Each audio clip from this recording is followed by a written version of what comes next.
सुदर्शनो हेतिराजश्चक्रराजस्त्रिलोचनः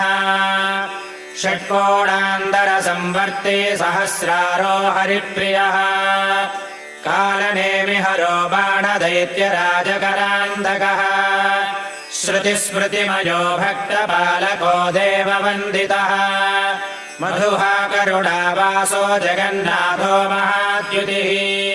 जगन्मयः कराळास्यो रक्तमाल्याम्बरप्रियः कालानलद्युतिर्देवो ज्वालाकेशः शुभाकृतिः दिव्यायुधेश्वरः सर्वदैतेयारिर्दिवाकरः उद्यच्छोडशदोर्दण्डकिङ्किणीदामभूषितः